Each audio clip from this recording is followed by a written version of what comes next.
दोस्तों स्वागत है आपका जीएस एकेडमी पर। जैसा कि हमने पहले से ही डिसाइड किया था, यूपी पुलिस के लिए हम स्पेशल पॉलिटी और अदर जीएस सब्जेक्ट्स का स्पेशल बैच लेके आने वाले। सो आज हम स्टार्ट करने वाले हैं पॉलिटी यानी कि संविधान। अब संविधान को पढ़ने से पहले उसकी बेसिस को कवर करेंगे। हम इसे 4 पोर्शंस में बांट के पढ़ने वाले हैं। सबसे पहला पोर्शन होगा संविधान का विकास, यानी कि संविधान कहाँ से डिमांड किया गया और कैसे कैसे से ये बना, उसके बारे में बात करेंगे। उसके बाद में मूल संविधान के अंदर क्या क्या था और साथ में संविधान के सोर्स, यानी कि हमने संविधान को बनाने के लिए कहाँ कहाँ से क्या क्या चीज़ें ली हैं। उसके बाद में होंगे संविधान के भाग और लास्ट में होगा संविधान के इंपॉर्टेंट संशोधन। सो लगभग 30 से 32 क्लासेस के अंदर ये पूरा पोर्शन खत्म हो जाएगा। So stay tune with us. चलिए शुरू करते हैं। अब बात करते हैं संविधान के विकास की। अब संविधान का विकास मूल रूप से 1895 में शुरू हुआ। देखिए, मूल रूप से संविधान की मांग होने लगी थी 1895 में। उसे करने वाले थे बाल गंगाधर तिलक, पर उन्होंने सीधा सीधा संविधान की मांग नहीं की थी। उन्होंने मांग की थी संविधान को बनाने के लिए एक संविधान सभा की। इसके बाद में बात करते हैं 1922 में महात्मा गांधी ने स्वराज शब्द का प्रयोग किया, जहां संविधान सभा के निर्माण की बात होने लगी। इसके आगे चलकर 1924 में मोतीलाल नेहरू ने संविधान सभा की मांग की और 1934 आते आते एम.एन. रॉय, जो प्रथम कम्युनिस्ट थे संविधान सभा की मांग करने वाले, उनके द्वारा संविधान की सभा की मांग की गई। आगे चलकर 1938 में कांग्रेस पहली पार्टी बनी जिसने संविधान सभा की मांग की। देखिए, कांग्रेस देश की बड़ी पार्टियों में से एक थी उस समय भी और आज भी, और कांग्रेस ने उस समय मांग करके संविधान सभा की मांग को इस तरह से बड़ा करने की कोशिश की जिसका प्रभाव दोनों ओर देखने को मिला, भारतीय राजनीति पर भी और ब्रिटिश राजनीति पर भी। अब उसी के परिणाम में 1940 में अगस्त प्रस्ताव भारत भेजा गया। लॉर्ड लिनलिथगो की अध्यक्षता में अगस्त प्रस्ताव भारत भेजा गया। इसके अनुसार भारत को अधिराज्य बनाने की बात की गई। अब सवाल उठता है, अधिराज्य क्या है?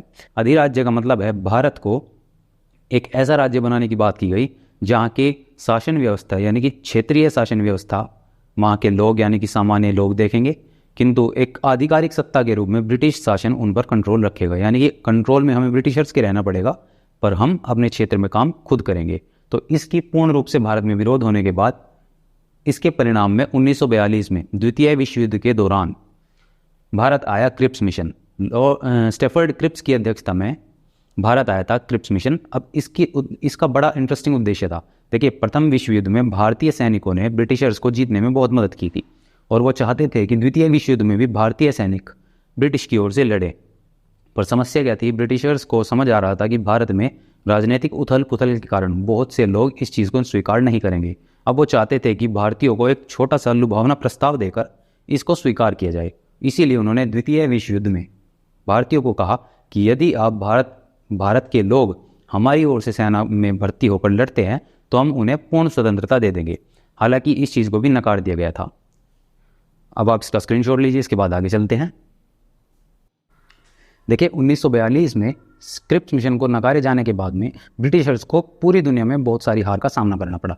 जैसा कि आप समझते भी हैं, द्वितीय विश्व युद्ध के बाद से ही ब्रिटिश साम्राज्य बड़ी समस्याओं से गुजर रहा था।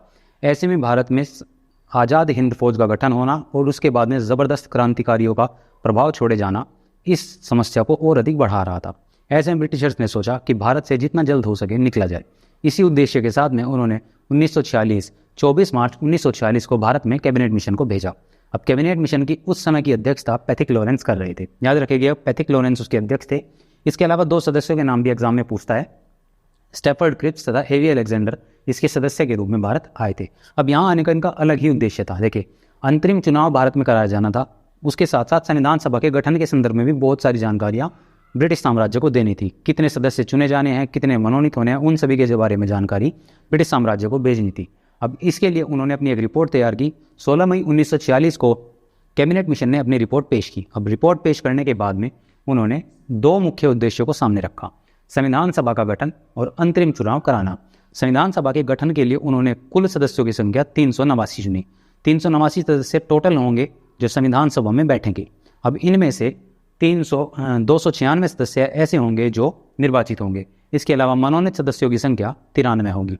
अब 296 सदस्य जो निर्वाचित किए गए हैं यानी चुनाव द्वारा चुने गए हैं, उनमें से भी 292 सदस्य ब्रिटिश प्रांत से आएंगे तथा 4 सदस्य जो होंगे ब्रिटिश कमिश्नरियों से चुने जाएंगे।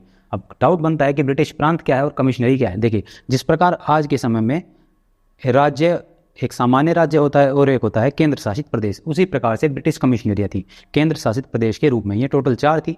एक थी दिल्ली, बलोच, अजमेर, मारवाड़ तथा कुर्ग। याद रखिएगा, कुर्ग उस समय कर्नाटक को कहा जाता था। आप इसका स्क्रीनशॉट लीजिए, इसके बाद आगे चलते हैं। देखिए, कैबिनेट मिशन की रिपोर्ट आने के बाद में देश के अंदर सीटों का आवंटन होना था, यानी कि किस सीट पर कौन लड़ेगा इसका डिसाइड होना जरूरी था।